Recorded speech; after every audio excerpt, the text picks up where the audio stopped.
चलिए तो भाई आज हम आपको कराएंगे स्टेंजा। और चाहे कोई सा भी बोर्ड हो आपका, सीबीएसई बोर्ड हो चाहे यूपी बोर्ड हो, ये सब जगह आता है। बट नंबर की बात करें तो कई जगह नंबर ज़्यादा का आता है, कई जगह कम का आता है।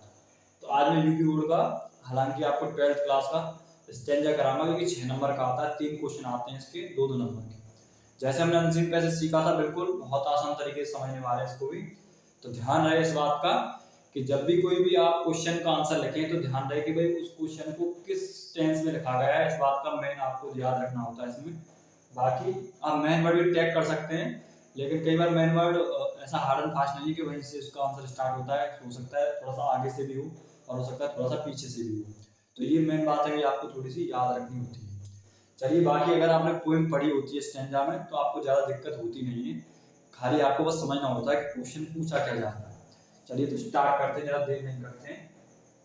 तो ये कीपिंग क्वाइट वाले चैप्टर से आपका जो कीपिंग क्वाइट वाला चैप्टर है, तो क्वेश्चन ये है कि what would be proved later and how, यानी क्या साबित हो जाता है बाद में, एंड हाउ है कैसे। तो चलिए, जैसा आप मेन वर्ड टैग करते हैं तो वैसा भी कर सकते हैं अगर आप बिल्कुल नहीं जानते हैं। बाकी जिनकी अंडरस्टैंडिंग अच्छी है तो वो उसने पोएम तो पढ़ी है, बाकी ये क्वेश्चन भी पढ़े और आसानी से इसका आंसर लिख सकता है। तो मेन वर्ड टैग करने वाले तो डायरेक्ट प्रूफ पर ही जाएंगे और फिर उसके बाद लिखना स्टार्ट कर देंगे। इस प्रूफ का सेंटेंस जो स्टार्ट हो रहा है एक्चुअल में वो एंड से तो नहीं हो रहा है, और ना ही लेटर की सेंटेंस सब्जेक्ट है। यानी सेंटेंस सब्जेक्ट क्या है? एवरीथिंग। यानी everything seem that and later prove to be alive, यानी इस तरीके से लिखा हुआ है। तो आप इसको बनाएंगे तो प्रूफ से स्टार्ट करेंगे, बट उससे पहले क्या लिखेंगे आप? लेटर। तो क्या लिखेंगे आप? लेटर। बाद में, उसके बाद में अच्छा क्या साबित हो जाता है कि भाई एवरीथिंग, तो सारी चीजें हैं, क्योंकि सेंटेंस सब्जेक्ट क्या है? एवरीथिंग है। तो एवरीथिंग आपको लिखना होगा कि नहीं लिखना होगा? तो एवरीथिंग आप जिस टेंस में है उस टेंस को लिखेंगे आप। तो वुड बी, तो आप लिखेंगे आप वुड बी। एक मिनट मार्कर चेंज कर लेता हूँ। वुड बी, अब लिखेंगे आप यहां से वुड बी प्रूफ,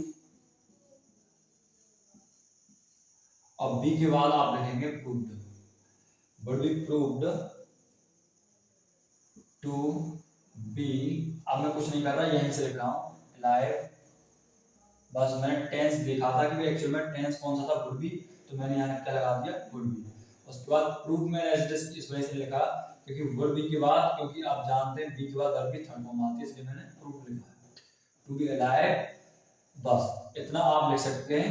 यानी क्या साबित हो जाता है कि भाई सब कुछ क्या है? जिंदा है। ये बातें सिद्ध हो जाती हैं, यानी साबित हो जाती हैं।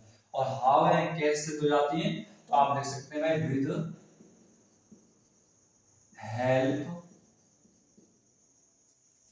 ऑफ अर्थ, यानी अर्थ की सहायता से ये चीजें क्या हो जाती हैं? जिंदा साबित हो जाती हैं, यानी जीवित सिद्ध हो जाती हैं। एलाइव माने क्या होता है? जीवित।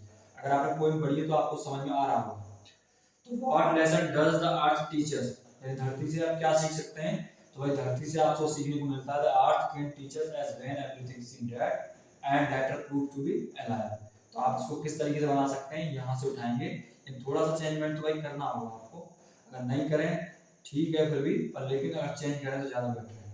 तो द अर्थ, उसके बाद टीच, क्योंकि ये तो इंट्रोगेटिव था अब, लेकिन ये अफर्मेटिव चल रहा है तो टीच में क्या लग जाएगा? ईएस।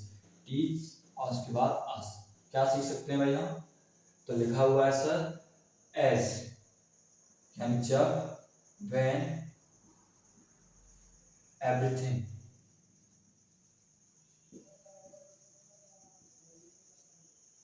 सीम्स को अगर आप थोड़ा सा देखिए ज्यादा अच्छे तरीके से लिखना चाहते हैं ना, तो तुम्हें सिनोनिम पता होगा तो ज्यादा बेटर है, फिर उससे ज्यादा इफेक्ट पड़ता है एग्जाम्पल पे। देखो बाकी में थोड़ा सा चेंजमेंट किया है, तो सीम्स लिख सकते हैं आप, लेकिन सीम्स का एक सिनोनिम होता है अपीयर।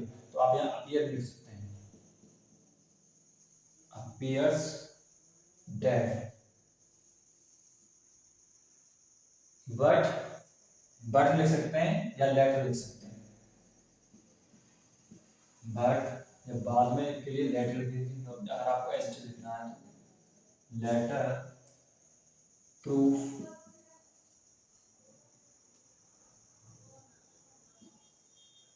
टू बी अलाइव, बस यानी मैंने कुछ नहीं दिया है, बिल्कुल वहीं से लिया है सब कुछ, बस थोड़ा थोड़ा सा चेंज किया है।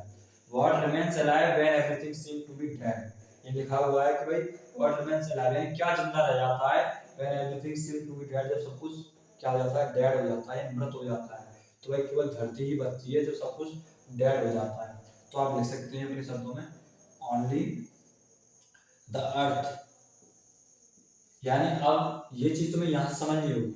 अब आप ढूंढने लगेंगे कि भाई everything seem to be dead, तो यहाँ से मिलेगा फिर एवरीथिंग, तो फिर आप यहाँ से लिखना स्टार्ट कर देंगे। नहीं, ऐसा नहीं करें, क्वेश्चन को समझिए क्या लिखा हुआ है कि व्हाट रिमेन्स अलाइव यानी क्या जिंदा रह जाता है जब सीम टू बी डेड सब कुछ क्या हो जाता है, मृत। तो भाई अर्थ ही एक ऐसी चीज है जो जिंदा रहती है, तो ओनली द अर्थ, अर्थ उसके बाद क्या लिखेंगे आप, अलाइव। अब यहाँ से बिल्कुल एज इट इज आ जाएगा, alives, sorry alive when everything seems to be dead, मैं बिल्कुल ऐसे से लिख दिया है। बाकी अगर आपने चैप्टर पढ़ा तो आपको बताना चाहिए कि भाई जो सब कुछ डेड हो जाता है, सब कुछ नष्ट हो जाता है, तो धरती ही बचती है केवल। तो इसलिए जो क्वेश्चन पूछा गया था उसका आंसर मैंने दे दिया। इस तरीके से आप किसी भी स्टेंजा को आसानी से बना सकते हैं अगर आपने पोएम पढ़ी है तो। बाकी इसकी हेल्प से भी बना सकते हैं, कोई दिक्कत नहीं है। अगर कोई परेशानी है तो आप मुझसे पूछ सकते हैं। चलिए।